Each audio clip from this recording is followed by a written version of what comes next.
Elle a publié « Mon mari peut bien pleurer », alors il a laissé tomber le rapport du lanceur d'alerte. Elle l'a publié alors qu'elle se tenait encore dans l'embrasure de la porte. Les roulettes de sa valise venaient à peine de s'arrêter. Une main sur la hanche, l'autre tenant son téléphone à cet angle suffisant et incliné, comme une étudiante de sororité revivant ses jours de gloire. Sa légende, MON Marie peut bien pleurer. Moi, j'y vais quand même. Tout en majuscule, avec un emoji de champagne et une géolocalisation de la Napa Valley. Vendredi soir, à quelques mètres de là. J'étais encore en train de mâcher la dernière bouchée de mon poulet marsala à réchauffer quand mon téléphone a vibré avec la notification. Le pire, ce n'est pas la rage que j'ai ressentie, ni même le chagrin. C'était une gêne par procuration, comme regarder quelqu'un péter à un enterrement et faire semblant que ça faisait partie de la cérémonie. Elle avait fait de moi la chute d'une blague, et même pas une blague intelligente. Je l'ai regardée, sans dire un mot. Elle n'a pas remarqué. Elle était trop occupée à admirer son propre reflet dans la porte vitrée du four, ajustant son chemisier pour un décolleté maximal. Puis elle s'est retournée et est partie. Claquant la porte comme si elle voulait quelque chose. J'ai posé ma fourchette, me suis essuyé la bouche avec une serviette comme si c'était une putain de conférence de presse, et je suis monté à l'étage. Calme, maîtrisé. Pas le genre de tempête qu'on voit venir. Plutôt la chute de pression qui précède une tornade. J'ai fait mes bagages avec soin. Pas tout, juste ce qui comptait. Le disque dur dans le coffre-fort. L'enveloppe intitulée « Éthique ». La sauvegarde du T4. La clé USB collée à l'arrière de l'armoire à pharmacie. Elle ne l'avait jamais remarqué, trop occupée à cacher les reçus de ses produits de soins de notre conjoint. J'ai laissé mon alliance. Pas par drame, juste qu'elle ne me semblait plus être la mienne. La chambre d'amis dans laquelle j'ai emménagé avait de la poussière sur les stores et un lavabo qui grinçait quand on tournait le robinet. Mais elle avait quelque chose que notre chambre principale n'avait pas eu depuis des mois. La paix, et une serrure qu'elle ne pouvait pas crocheter avec du parfum et des excuses bidons. À minuit, sa publication avait plus de 2000 j'aime et 112 commentaires. Je les ai fait défiler, sans expression. Ses copines l'encourageaient. Bravo ma reine, donne-lui une leçon. Laisse-le pleurer. Ma belle, c'est toi la bosse. Les voyages clients, c'est du self-care. Du self-care? Bien sûr. Si le self-care venait avec une carte de crédit d'entreprise, des chambres d'hôtel partagées et une série de remboursements nocturnes déposés 3 jours après son retour. Mais ce ne sont pas les commentaires qui m'ont fait marquer une pause. C'est qui avait aimé la publication. Son patron, le directeur des opérations de son entreprise, un membre du conseil d'administration. Intéressant. C'est à ce moment-là que j'ai ouvert le dossier crypté sur mon ordinateur portable. Celui que j'avais commencé le soir où elle m'avait dit que son client avait besoin d'elle à San Diego pour un week-end afin de réfléchir à la synergie, quoi que cela veuille dire. Le dossier s'appelait « Pour plus tard ». À l'intérieur, des captures d'écran horodatées, des itinéraires, des registres de dîner, des factures, même le soin au spa à Big sur qu'elle disait être un cadeau de son ami. Je sais. C'est moi qui l'avais réservé. Je me suis penché en arrière, j'ai fixé l'écran et, pour la première fois depuis longtemps, j'ai souri. Pas le genre de sourire qui dit « je vais bien ». Non, le genre qui signifie que l'échiquier vient de basculer, et que votre adversaire n'a pas remarqué que la reine n'est plus là où elle pensait l'avoir laissée. Son vol était à 6h45. Première classe, payée par le client. Napa Valley Resort, 2 nuits, dégustation de vin, massage en couple, chambre avec terrasse privée. Ce dernier détail m'a fait rire. Vraiment audacieux. Réserver la suite romantique et appeler ça des affaires. Je savais ce qu'elle ferait en arrivant. Elle trinquerait avec un pinot hors de prix, prendrait des selfies langoureux et lèverait les yeux au ciel s'il faisait une autre blague sur le fait de la sortir de cette maison. Je n'avais pas besoin de suivre ses stories. J'avais déjà vu ce film, mais cette fois, je n'étais pas seulement le mari qui attendait à la maison. Cette fois, j'avais déjà commencé à réécrire la fin. Elle est rentrée vers 23h40, ses talons claquant sur le carrelage comme des applaudissements qu'elle n'avait pas mérités. Elle riait toute seule en jetant sa veste sur la rampe, ses clés cliquetant sur la console de l'entrée, probablement encore euphorique à cause des bêtises aguicheuses dont elle et son client avaient ricané au dessert. Il y avait une légère odeur de tabac sur elle. Il fumait des cigares. Le genre cher qu'on ne peut pas prononcer sans avoir l'air d'un imposteur. Elle détestait la fumée, ou du moins, c'était le cas avant. La maison était silencieuse. Pas le silence qui signifie que tout le monde dort. Le genre de silence qui signifie que quelque chose cloche. Pourtant, elle n'a pas remarqué. Elle a crié mon nom une fois, sans conviction, comme quelqu'un qui cherche ses lunettes de soleil, pas son mari. Puis elle a vu le mot sur le comptoir. Il était court. 5 phrases. Écriture soignée. Pas de rage, pas de reproche. J'ai besoin d'espace. Tu as toute l'attention maintenant. Profitant. Ne t'inquiète pas, la maison est payée jusqu'en août. Prends soin de toi. Elle l'a lu 2 fois, puis a ricané comme si c'était indigne d'elle, comme si j'étais un adolescent qui boudait parce que sa copine avait dansé avec un autre gars. Elle s'attendait probablement à ce que je revienne en rampant le lendemain matin. Ou mieux encore, elle pourrait jouer les victimes. Il vient de me quitter. Tu y crois, toi? Sympathie instantanée de son cercle de brunch. Mais la brosse à dents avait disparu. Les clés avaient disparu. Mon ordinateur portable, mon chargeur, et ce dossier usé que je gardais toujours dans le tiroir du bureau, disparu. Elle n'a pas remarqué que le coffre-fort était ouvert ou que l'enveloppe intitulée « W2S » était en fait remplie de remboursements détaillés qu'elle avait soumis pour des vacances communes, déguisées en retraite client. Elle s'est versé un verre de vin, la même bouteille que je gardais pour notre anniversaire. Elle l'a bu pieds nus, en faisant défiler sa propre story Instagram, s'est arrêtée pour rire d'un boomerang d'elle trinquant avec Monsieur Solution Synergique. Légende, heure sup envoyant un baiser. Vraiment mignon. À l'autre bout de la ville, j'étais assis dans la chambre à l'étage d'une maison en grès brun reconvertie. L'appartement d'un ami, quartier calme. Bonne serrure. Je n'étais pas en colère. J'étais concentré. Ordinateur portable ouvert, double écran allumé. Un écran affichait la politique de voyage de l'entreprise, téléchargée depuis le portail RH. J'avais toujours un accès administrateur. L'autre, une feuille de calcul avec un code couleur, date, journaux de vol, reçus, correspondant aux horodatage de ses publications sur les réseaux sociaux et aux invitations de calendrier interne de l'email de son assistante. Publiquement visible si on savait comment chercher. J'ai siroté un café noir dans une tasse ébréchée. Le sommeil n'était pas au menu ce soir. Il ne s'agissait pas de la surprendre en train de tromper. Je l'avais déjà fait il y a des années. L'odeur de bougie qui n'était pas la nôtre, les frais de chambre d'hôtel sur un relevé commun pour, juste un collègue, qui, étrangement, connaissait mon handicap au golf. Ce jeu était épuisé. Cette fois, je cherchais tout autre chose. J'ai ouvert un dossier nommé « Précédent ». À l'intérieur se trouvaient des documents de 2018, de l'époque où son entreprise m'avait engagé comme conseiller en conformité lors d'une fusion. Intégration juridique, cadre politique commun, coordination des RH. Il mettait en place de nouveaux protocoles d'éthique, mes protocoles. Et devinez qui avait co-signé les clauses mises à jour? Elle. Clause 14C, les relations non divulguées impliquant un avantage financier ou un traitement préférentiel peuvent constituer un manquement à l'obligation fiduciaire et déclencher des procédures d'audit interne. Clause 14D, le fait de ne pas signaler de telles relations à la conformité peut entraîner des mesures disciplinaires pouvant aller jusqu'au licenciement, avec prise en charge des coûts. Personne ne lit les petits caractères, pas même les gens qui les signent, surtout pas les gens comme elle, qui supposent que les conséquences ne s'appliquent qu'aux personnes sans charme. J'ai sauvegardé le dossier à 3 endroits différents.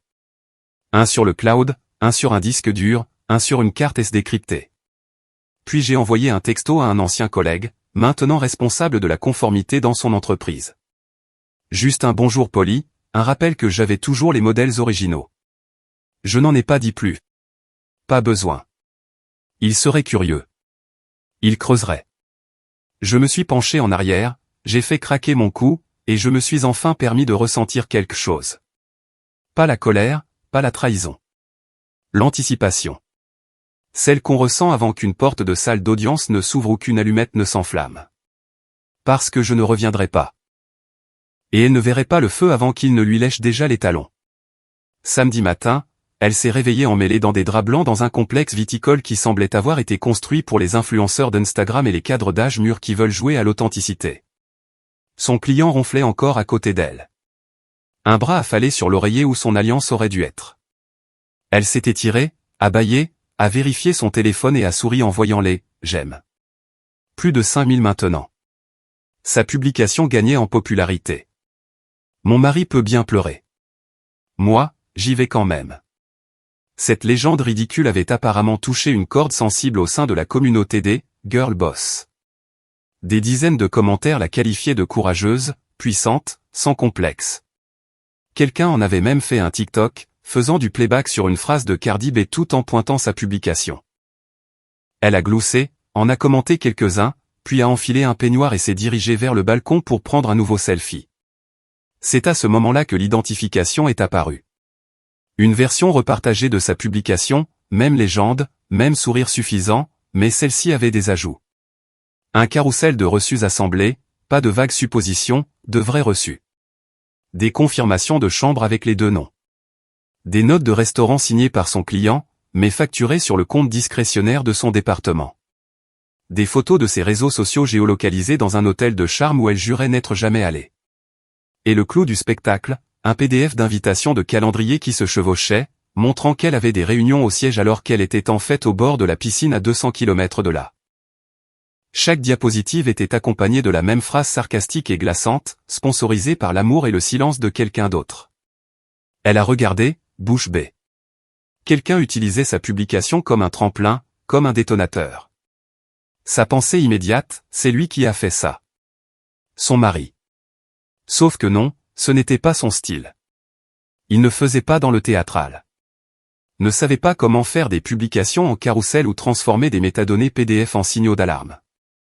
Et surtout, il ne l'humilierait jamais aussi publiquement. Ce n'était pas sa méthode. Il aimait le levier discret, pas le drame sur Internet. Pourtant, le timing était trop parfait. Elle a fait défiler. Des dizaines de partages, des centaines de sauvegardes, des gens identifiant l'entreprise. Des commentaires disant « Elle n'est pas au RH », elle, et « Le conseil d'administration est-il au courant ?» et « Ça a délicieusement mal vieilli ». Un commentaire avec un badge vérifié à côté du nom disait simplement « Clause 14C ». Vous l'avez signé. Elle a cligné des yeux. Le balcon lui parut soudain plus froid. Puis son écran s'est allumé avec une notification de message de quelqu'un qu'elle ne pouvait pas ignorer. Son patron. Pouvez-vous expliquer? C'était tout. Pas d'émoji, pas de suite, juste ces 4 mots. Propres, chirurgicaux. Elle a pris une inspiration, a passé une main dans ses cheveux comme pour enlever de la poussière, et a tapé en retour. Il est juste mesquin. Je m'en occupe lundi. Elle a appuyé sur envoyer, a attendu. Pas de réponse. De l'autre côté de la pièce, son client s'est agité. Tout va bien? Elle a forcé un sourire crispé. Ouais, juste des trolls d'internet. Mais son téléphone a de nouveau vibré. Une deuxième identification. Celle-ci contenait des captures d'écran d'une facture de retraite bien-être de luxe, classée sous « Développement client ». Les notes incluaient la description d'un « dîner intime ». Ces mots, copier-coller du résumé de voyage qu'elle avait envoyé à la comptabilité. Elle le savait parce qu'elle a reconnu la faute de frappe qu'elle avait faite dans Intime. C'était resté dans le système. Quiconque avait posté ça savait comment creuser. Son sourire s'est fissuré. Elle a éteint son téléphone et est allée sous la douche, laissant l'eau couler trop chaude. Elle devait réfléchir. Elle devait découvrir qui était derrière tout ça avant que ça ne dégénère. Parce que si ces reçus continuaient d'affluer, on ne remettrait pas seulement en question son éthique. On commencerait à poser des questions sur la sienne, celle de son patron, du conseil d'administration, des actionnaires. Elle s'est enroulée dans une serviette, les mains tremblant légèrement. Elle n'avait aucune idée de qui semait cette piste de miettes de pain, mais ce n'était pas un travail d'amateur. Ce n'était pas du revenge porn. C'était une fuite lente et calculée. Et ce n'était pas seulement son mariage qui était en jeu. C'était toute sa carrière. Et la personne derrière tout ça ne cherchait pas l'attention. Elle était en train de monter un dossier. Le dimanche matin est arrivé, vêtue de déni. Elle était assise au bord du lit du complexe hôtelier, son peignoir de soie lâchement noué, un mimosa frais perlant dans sa main. Le soleil peignait des traînées paresseuses sur le sol. Sur le papier, cela aurait dû être une matinée relaxante. Son client venait de commander le petit déjeuner au lit et ils avaient prévu de visiter un jardin de sculptures hors de prix avant un massage en couple dont elle avait juré à son assistante qu'il n'existait pas. Mais son esprit n'était plus au croissant ni au cabernet, car la nuit dernière, quelque chose avait basculé, et maintenant sa publication, son triomphe, était déchiquetée en PDF haute résolution et en registre d'audit public. Elle a essayé de l'appeler, pas de réponse. Elle a envoyé des SMS, bulle verte, puis a essayé depuis le téléphone de son client. Toujours rien. Complètement bloqué. Elle a ouvert son Instagram, désactivé. Son LinkedIn, toujours actif, avec une nouvelle accroche. Stratège indépendant en conformité, spécialisé dans la non-divulgation, architecte de politique, conseiller auprès des comités d'éthique. Son cœur a raté un battement. Depuis quand? Elle a rafraîchi ses emails. Nouveau message, pas d'objet, pas de texte, juste une pièce jointe. Examen éthique conjoint 2018.pdf, elle l'a ouvert. Première page, un logo familier, celui de son entreprise, ancienne mise en forme, en tête. Elle se souvenait vaguement de son nom sur la liste de diffusion. Et puis, page 7, clause 14c, les relations amoureuses ou personnelles non divulguées entre les employés et les clients, sous-traitants ou conseillers, qui peuvent entraîner un risque financier ou de réputation, doivent être divulguées dans les 14 jours suivant la première interaction qui dépasse les limites professionnelles. C'était du jargon juridique sec, mais les implications l'ont frappé en pleine poitrine comme une brique enveloppée de velours. Elle a continué à lire. Page 11, clause 14d, le non-respect de la divulgation de telles relations, ou les tentatives de déguiser, de déformer ou de falsifier la nature de telles connexions, entraîneront un examen obligatoire par le comité d'éthique. L'examen peut inclure des mesures disciplinaires pouvant aller jusqu'au licenciement. Ses yeux se sont agrandis. Puis elle a remarqué l'onglet des métadonnées sur le fichier, quelque chose que la plupart des gens ignorent.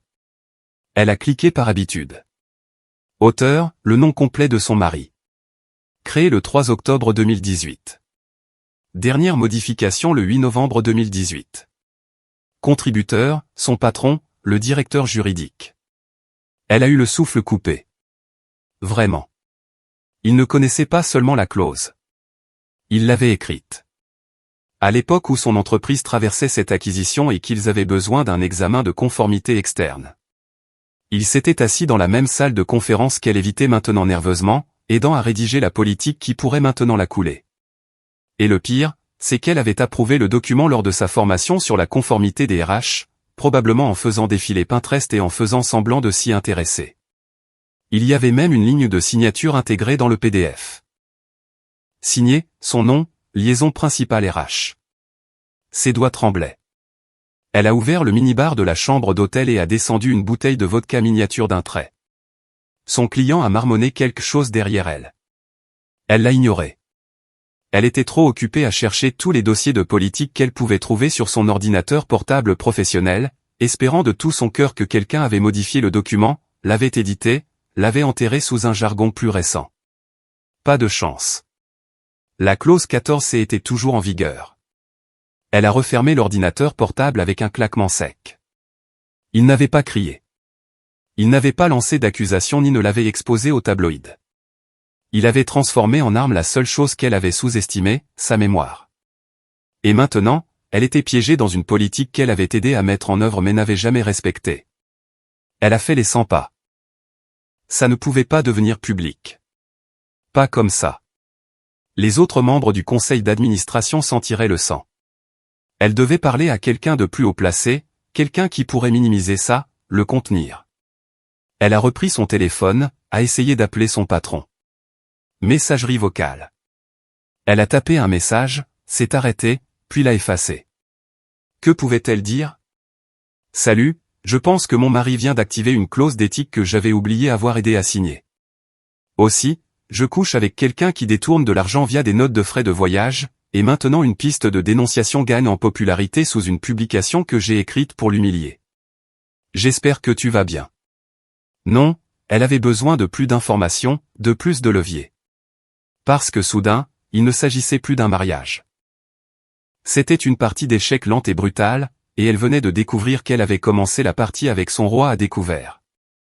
Le lundi matin est arrivé avec le froid vif et calculé de la climatisation d'entreprise et des regards à peine dissimulés. Elle s'est garée dans le garage du gratte-ciel de son entreprise en centre-ville avec son assurance habituelle. Lunettes de soleil de créateur, une main sur le volant, l'autre faisant défiler nonchalamment un fil d'actualité devenu étrangement silencieux. Normalement, le lundi matin signifiait une douzaine de messages privés de collègues lui demandant des nouvelles de ses sessions de stratégie client où elle avait trouvé cette robe. Aujourd'hui, silence radio. Pourtant, elle a balayé ça d'un revers de main. Probablement des gueules de bois du week-end, ou de la jalousie. La célébrité virale a un effet étrange sur les gens. Elle a passé son badge au portique de sécurité.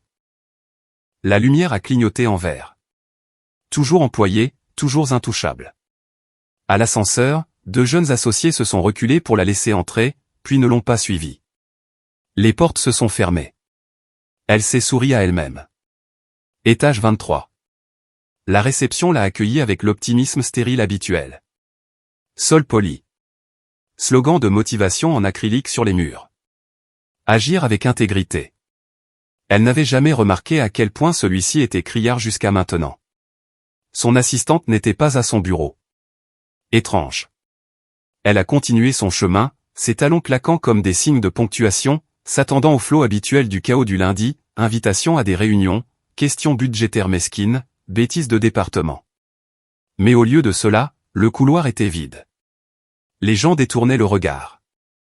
L'un des stagiaires a marmonné un bonjour, puis a disparu dans une salle d'archives. À son bureau, la plaque nominative brillait toujours. Elle est entrée. Ordinateur portable disparu, bureau anormalement propre, tableau blanc effacé. Elle est restée là un moment, essayant de comprendre le parasite dans l'air. Son pouce est accéléré, pas assez pour que ça se voie, mais assez pour qu'elle le remarque. Puis elle les a vus, à travers la paroi vitrée de la salle de conférence au bout du couloir. Son PDG, le conseiller juridique principal de l'entreprise, 2 membres du comité des RH et le responsable de la conformité qui travaillait habituellement sur l'autre campus. Tous assis, tous ne la regardant pas. Elle a frappé. Personne ne l'a invitée à entrer. Elle a ouvert son application de messagerie et a envoyé un ping rapide à son assistante. Et, où est tout le monde? Qu'est-ce qui se passe? Pas de réponse. Elle a renvoyé un texto. Rien. Puis son téléphone personnel a vibré. Numéro inconnu. Message texte uniquement. Demande pour la clause 14C. Sa bouche est devenue sèche.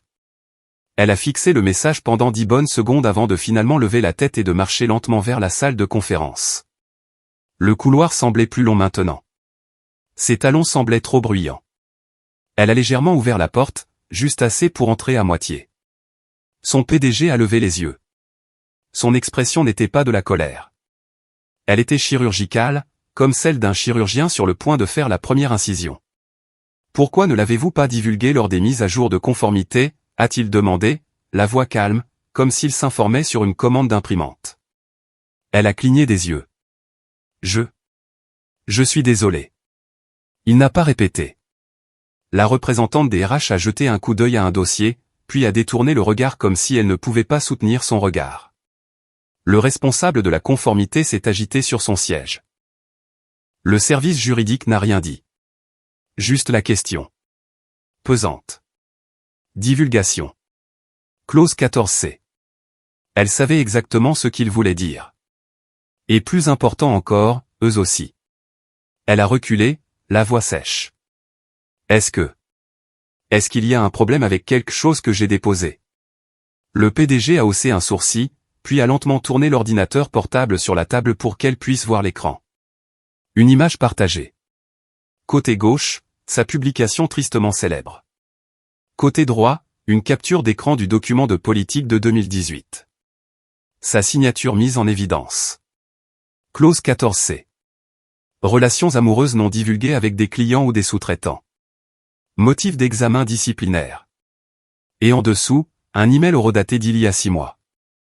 Objet, confirmation de conformité trimestrielle. Aucun conflit à déclarer. Signé par elle. Elle l'avait envoyé. Elle s'en souvenait. C'était un formulaire à cocher. Standard. Elle n'y avait même pas réfléchi à 2 fois. Je ne pensais pas que cette clause était encore, commença-t-elle, mais s'arrêta. Ça sonnait pire à voix haute. Encore quoi, a demandé son PDG. Pas cruel, juste clinique. De la même manière qu'on pourrait demander à un rat de laboratoire pourquoi il a mordu dans le fromage alors que le piège était si visible. Le silence s'est fait pressant. Elle a reculé complètement de la pièce, a fermé la porte sans un autre mot. De retour dans son bureau, le monde lui a soudain paru plus petit. Ses oreilles bourdonnaient. Son estomac s'est retourné. Elle s'est assise, a regardé à nouveau son téléphone. Le message était toujours là. Demande pour la clause 14C. Qui l'avait envoyé? Comment le savait-il? Et plus important encore, qui d'autre le savait déjà? Mardi a commencé avec elle sur la défensive et s'est terminé avec elle en pleine décomposition. Elle n'avait pas dormi. Pas vraiment. Ballottée entre rationalisation et gymnastique mentale. La clause de conformité, la réunion, les regards froids. Ça ne pouvait pas vraiment tenir, n'est-ce pas? Les gens enfreignent les politiques tout le temps. Les liaisons n'étaient pas exactement rares au bureau. Et la plupart d'entre eux recevaient juste une note de service discrète ou un congé payé et revenaient comme si de rien n'était. Elle l'avait vu, vécu, même géré. Mais ça semblait différent. Pas seulement parce que son PDG parlait soudainement comme un avocat lors d'une déposition, mais parce que tout semblait orchestré, trop précis, trop chirurgical. Et plus elle y pensait, plus le brouillard de l'arrogance se dissipait, révélant une question qu'elle ne s'était pas permise d'envisager jusqu'à présent. Qui était-il avant moi? Elle avait toujours rejeté sa carrière précoce comme un truc ennuyeux de conformité. Il avait mentionné le conseil, la rédaction de politique, quelques examens juridiques, mais elle n'avait pas écouté. À l'époque, c'était elle l'étoile montante, responsable des RH à 29 ans, réseautant comme une machine, grimpant rapidement. Il était stable, solidaire, doux, un homme en arrière-plan de son ambition. Mais maintenant, il semblait que l'arrière-plan avait des dents. Elle a sorti son ordinateur portable et a commencé à creuser.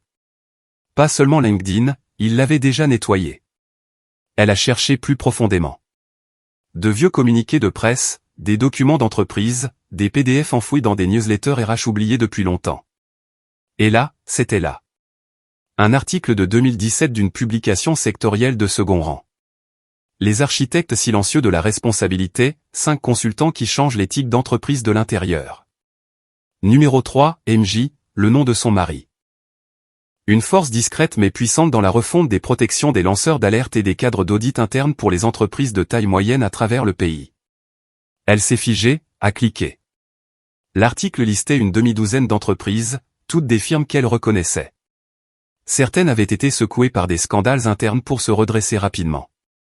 Chaque fois, cet homme, son mari, avait été engagé discrètement pour conseiller le conseil d'administration, réviser les systèmes de signalement interne et réécrire les politiques de A à Z. Puis venait une citation, « Nous ne l'engageons pas pour trouver les problèmes. Nous l'engageons pour que personne ne sache jamais qu'ils ont existé. » Elle a expiré par le nez. Ce genre de respiration serrée et vertigineuse qu'on a quand la réalité se réécrit devant soi. Un autre article, 2 ans plus tard, moins lisse. Un billet de blog d'un ancien stagiaire juridique. Il est arrivé et n'a pas dit grand-chose. Juste demander l'accès aux documents et une tasse de café noir. En une semaine, 2 directeurs ont démissionné. 3 politiques de remboursement ont été réécrites et notre directeur juridique l'a appelé le scalpel silencieux. Je ne savais même pas qu'il était marié. Cette phrase l'a frappé plus durement qu'elle n'aurait dû. Elle s'est adossée. Il a écrit la politique des lanceurs d'alerte. Ça ne pouvait pas être vrai. Elle a ouvert les archives internes de son entreprise, a tapé le code du document du PDF d'éthique qu'elle avait reçu dimanche. La piste d'audit était visible. Coécrit par lui, approuvé par le conseil d'administration, finalisé quelques mois seulement avant qu'elle ne commence officiellement à coucher avec son client. Elle a cliqué sur les notes des contributeurs. Dans la section des commentaires, une ligne se démarquait. Pour protéger l'intégrité, le silence doit être considéré comme une intention. C'était sa tournure de phrase. Elle se souvenait l'avoir entendu dire quelque chose de similaire lors d'un dîner, des années auparavant, quand elle avait plaisanté sur les ragots de bureau. À l'époque, elle avait ri et changé de sujet. Maintenant, ça se lisait comme un aveu, un qu'elle n'avait jamais remarqué. Elle a continué. Dans le répertoire juridique, un fichier qu'elle n'avait jamais lu, mais qu'elle avait techniquement approuvé en 2020 lors d'une campagne de signature numérique. Une mise à jour trimestrielle des protocoles de signalement interne. Elle incluait un changement dans la voie d'escalade. Dans le cas où un rapport est soumis avec des preuves corroborantes jointes, le comité d'éthique peut contourner la direction du département et initier un examen au niveau du conseil d'administration directement. Elle a fixé cette phrase comme si c'était une mine antipersonnelle avec une enseigne au néon. Il ne connaissait pas seulement les règles. Il les avait conçues pour la contourner. Soudain, la publication du week-end n'était plus seulement une humiliation publique. C'était un déclencheur. Un déclencheur délibéré. La goutte d'eau qui l'attendait. La laissant serrer le nœud coulant elle-même. Et maintenant, elle réalisait quelque chose de bien pire que l'infidélité ou la vengeance. Il n'avait pas planifié ça la semaine dernière. Il le construisait depuis des années. Silencieusement, patiemment, la regardant se pendre avec les mêmes ficelles qu'elle supposait invisibles. La dynamique de pouvoir qu'elle pensait posséder n'avait jamais été la sienne. Et maintenant, chaque pas qu'elle faisait pour arranger les choses ne faisait que resserrer le fil.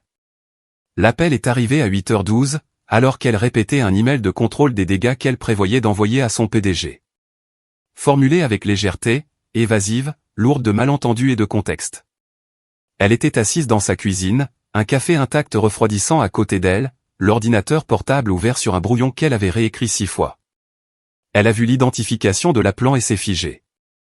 Ligne directe du directeur financier. Elle ne lui avait pas parlé depuis des mois. C'était le genre d'homme qui vivait dans les rapports trimestriels et les bilans, allergique au drame. S'il appelait, ce n'était pas personnel. Elle a hésité, a laissé sonner 2 fois, puis a répondu « et, bonjour ». Sa voix était calme. Trop calme. Bonjour.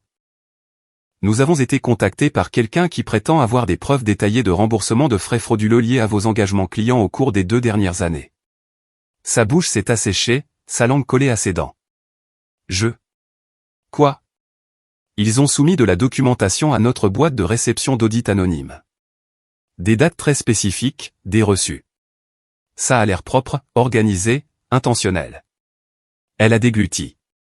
Il a continué, souhaitez-vous que nous le transmettions au service juridique pour examen, ou y a-t-il un contexte que vous souhaitez fournir avant que cela ne dégénère?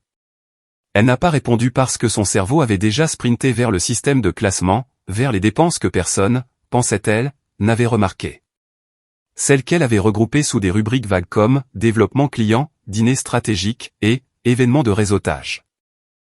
La moitié d'entre elles étaient des cocktails dans des hôtels de charme. Un tiers étaient des vols dont elle n'avait techniquement pas besoin, et quelques-unes étaient simplement des plaisirs purs et simples. Soins au spa, massage des tissus profonds, suites surclassées, le genre de choses faciles à expliquer quand on est encore l'étoile montante que tout le monde adore. Mais maintenant, elle voyait la piste de papier à travers ses yeux à lui. Pas ceux du directeur financier, les siens. Chaque voyage, chaque plaisir. Chaque fois qu'elle rentrait détendue et rayonnante en prétendant que c'était, juste pour le travail, il l'avait noté. Elle a retrouvé sa voix. Savez-vous qui l'a soumis? Pas officiellement, a-t-il répondu. Mais, eh bien, il y a eu une pause. Nous avons remarqué que les documents sont tous formatés en interne. Les pièces jointes incluent des corrections et des notes d'audit, et le nom du rapporteur est intégré dans les métadonnées du document. Ses doigts se sont crispés. Qui est-ce? Une autre pause. Puis il l'a dit. Votre mari. Ou ex-mari? Je ne suis pas certain du statut. Elle n'a pas répondu. J'ai juste pensé que vous apprécieriez la courtoisie d'être informé avant que nous ne fassions remonter l'affaire, bien que techniquement, nous soyons obligés de transmettre cela à notre division de conformité dans les 48 heures. Il était formel maintenant, prenant ses distances. Je comprends, dit-elle, la voix à peine audible. D'accord. J'attendrai jusqu'à midi. Si vous souhaitez ajouter des éclaircissements ou un contexte, envoyez-les-moi directement. Sinon, nous procédons. Clic. Elle a fixé son téléphone, son cœur battant si fort qu'il couvrait tous les autres bruits. Elle a ouvert ses emails. C'était là, transféré de la boîte de réception fourre-tout de son assistante. Examen préliminaire des dépenses. Documentation soumise. Des dizaines de PDF, chacun étiqueté, chacun avec une note en bas de page. Soumis par son nom complet. Rôle, ancien consultant, surveillance de l'éthique et de la conformité interne. Signature, numérique, vérifiée. Les fichiers étaient structurés comme des pièces à conviction. L'un montrait une dépense de 4 912 $ dans un complexe viticole en Oregon. 2 invités, suite surclassée, facturés au code client JP 223. Un autre, un séjour de 5 jours à Scottsdale avec récupération bien-être, comme motif de voyage, même si aucune réunion client n'était prévue cette semaine-là. En pièces jointes, des captures d'écran de ses publications Instagram, posant au bord de la piscine. Légende, détox avec les meilleurs. Chacune correspondait à un formulaire de remboursement, chaque formulaire horodaté numériquement. Et son nom était partout. Il n'avait pas seulement déposé une plainte. Il avait monté un dossier d'accusation. Et maintenant, elle n'était plus seulement une femme qui trompait ou une cadre montante qui prenait des raccourcis. Elle était un passif potentiel, une violation ambulante des réglementations financières, un gros titre en attente. Elle s'est levée, étourdie, s'agrippant au bord du comptoir. La pièce semblait basculer. Il ne s'agissait plus d'émotion ou de vengeance. Il s'agissait de fraude. Et l'homme qu'elle avait autrefois rejeté comme étant ennuyeux, il avait discrètement préparé un nœud coulant juridique et en avait tendu une extrémité à son entreprise. Elle ne se battait plus pour sauver son mariage. Elle essayait maintenant de survivre à sa propre piste de papier. Jeudi matin, elle s'est réveillée déjà à mi-chemin de la panique. Pas de cauchemar, pas d'alerte téléphonique, juste ce silence rampant et suffocant, celui qui vous dit que tout le monde sait déjà ce que vous prétendez ne pas se produire. Le directeur financier n'avait pas rappelé. Le service juridique n'avait pas répondu. Son assistante avait complètement cessé de répondre. Le fil de discussion Slack du bureau était devenu silencieux chaque fois que son nom apparaissait. Elle avait besoin d'aide. Elle avait besoin de contrôle. Et il ne restait qu'une seule personne qui pourrait encore être dans son camp. Alex. Ils avaient fait leurs études ensemble, partagé café et secret pendant les examens de droit. C'était grâce à lui qu'elle avait même décroché son poste, à l'époque où il était déjà bien implanté au service juridique et avait chuchoté son nom lors d'une vague de restructuration. Il n'était plus proche. Mais il fut un temps où il connaissait tous ses défauts et se portait tout de même garant pour elle. Elle a fait défiler jusqu'à son nom dans ses contacts, hésitant une seconde avant d'appeler. 2 sonneries. 3. Il a répondu à la 4e. Allô, a-t-elle soufflé. Une pause. Puis, allô. Elle a serré le téléphone, est entrée dans la salle de bain et a verrouillé la porte, même si elle était seule. Sa voix est tombée dans un murmure étudié, celui qu'elle utilisait quand elle avait besoin que quelqu'un pense qu'elle allait bien. J'ai besoin de te parler, juste une seconde. Une autre pause. Puis un soupir. Il est venu me voir en premier, a dit Alex doucement. Son estomac s'est noué. Quoi? La semaine dernière. Avant que quoi que ce soit ne devienne public. Avant ta publication. Elle a cligné des yeux. Qu'est-ce qu'il t'a montré? Tout. Elle s'est assise sur le couvercle des toilettes, la bouche soudainement sèche. Mais tu n'as rien dit. Je ne pensais pas que ça dégénérerait comme ça, a-t-il admis. Je ne savais pas que tu étais allé aussi loin. Ça a piqué plus qu'elle ne l'aurait cru. Je ne voulais pas que tout ça. Je ne suis pas ton avocat, d'accord, l'a-t-il coupé, mais pas durement. Juste fatigué. Je n'ai pas documenté la conversation. Il ne me l'a pas demandé. Mais il avait des reçus, des documents, des chronologies de conformité, des données correspondantes. C'était chirurgical. Elle a fermé les yeux. S'il te plaît, Alex, s'il te plaît, ralentis juste les choses. Mets l'examen en pause. J'ai juste besoin de temps pour comprendre ce qui est réel, ce qui est. Je ne peux pas, ses yeux se sont rouverts brusquement. Ce n'est plus de mon ressort maintenant, a-t-il dit. Le PDG est furieux. Il a déjà briefé le conseil d'administration. Il convoque une session d'urgence cet après-midi. Non, a-t-elle murmuré. Non, non, non, Alex. S'il te plaît. Tu me dois ça. Je t'ai couvert lors des retombées de l'acquisition. Tu te souviens? Tu avais cette violation de clause de non-divulgation et je t'ai aidé à l'enterrer. C'était il y a 10 ans. Mais je l'ai quand même fait. Silence. Je suis désolé, a-t-il dit. Elle a serré le bord du lavabo si fort que ses jointures ont blanchi. Tu ne comprends pas. Si ça arrive au conseil, ils ne vont pas seulement me licencier. Ils vont me mettre sur liste noire. Ils vont me signaler pour faute professionnelle. Je vais perdre ma licence. Je sais. Je vais tout perdre. Un autre silence. Puis il a dit quelque chose qui l'a anéanti. Tu l'as déjà fait. Les mots flottaient dans l'air comme la fumée d'une maison en feu. Familier. Définitif. Il a ajouté doucement, tu devrais peut-être commencer à penser à un avocat. Un vrai avocat, extérieur à l'entreprise. Elle ne pouvait pas parler. Je dois y aller. Clic, la ligne s'est coupée. Sa main tenait toujours le téléphone, mais maintenant elle tremblait visiblement. Ses ongles s'enfonçaient dans sa paume, et elle ne desserrait pas sa prise.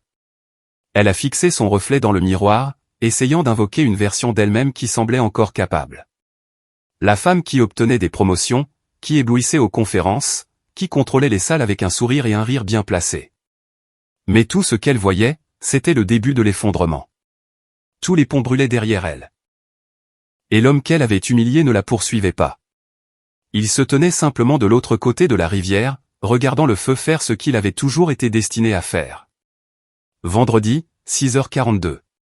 Son téléphone a éclaté comme une sirène dans une zone de guerre. Cet appel manqué, 3 messages vocaux, 2 messages du responsable des relations publiques marqués « Urgent ». Un du directeur financier horodaté à 5h19. Et en haut, le numéro de son PDG qui appelait à nouveau, pour la 4e fois en moins d'une heure. Elle a répondu d'un « Allô », groggy et tremblant. Pas de salutation, juste sa voix aiguisée comme un scalpel. « Pourquoi ne m'avez-vous pas dit qui était vraiment votre mari ?»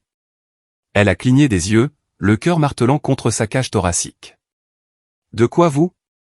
Ne jouez pas à l'idiote. »« Pas aujourd'hui », a-t-il grondé. « Vous l'avez fait passer pour un paillasson.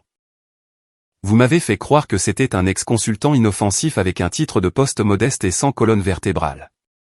Et maintenant, j'ai le service juridique qui épluche les remboursements du premier trimestre, 2 parties prenantes qui menacent de se retirer, et des demandes de la presse de 3 blogs financiers différents. » Elle s'est assise dans son lit, complètement réveillée maintenant, l'air froid mordant sa peau à travers les draps de soie. Quelle presse? Qu'est-ce qu'ils disent? Il l'a ignoré. Vous aviez l'accès. Vous aviez la responsabilité. Et vous m'avez menti en face. Mais le pire de tout. Elle n'a rien dit. Il m'a cité nommément.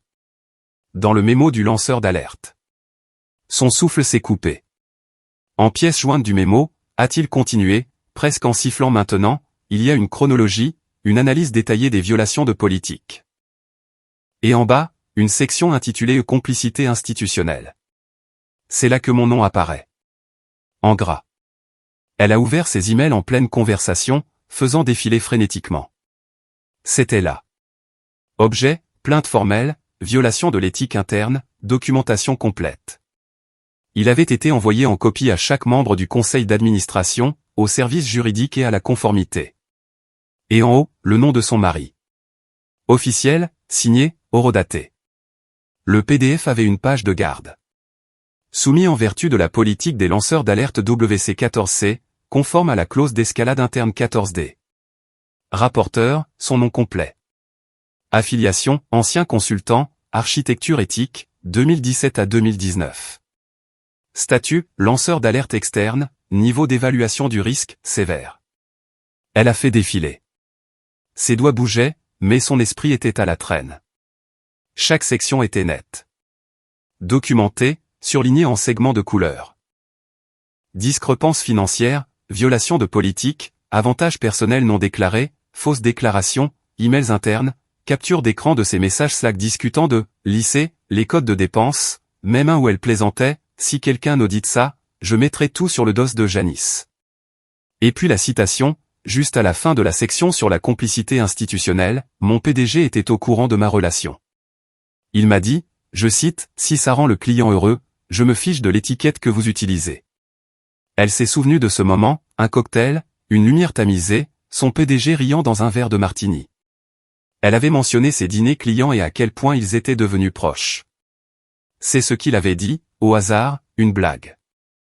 Il n'aurait jamais pensé que ça se retrouverait dans un document de lanceur d'alerte déposé avec des preuves horodatées jointes à 10 pages de remboursement détaillées avec ses initiales sur chacun d'eux. La voix dans son oreille l'a ramené à la réalité. J'ai des investisseurs qui me demandent si c'est un problème de culture. Si nous avons caché un système de sex contracted sous le couvert de la stratégie client. Si nous sommes le prochain putain de gros titre. Elle a rouvert la pièce jointe. Mains engourdies. Annexe, risque de relations publiques.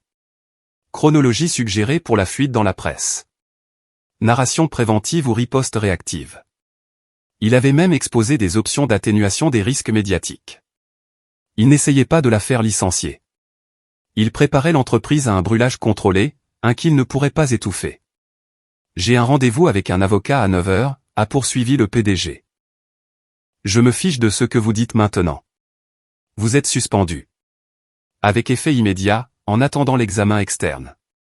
Elle a serré le téléphone plus fort, la voix brisée. Vous basez tout sur sa parole. Non, a-t-il dit, sa voix devenant glaciale. Je me base sur la vôtre. Sur les 117 pages de documentation qui incluent votre signature numérique, votre historique Slack et vos registres de dépenses. Elle a senti son cœur marteler contre ses côtes comme s'il voulait sortir.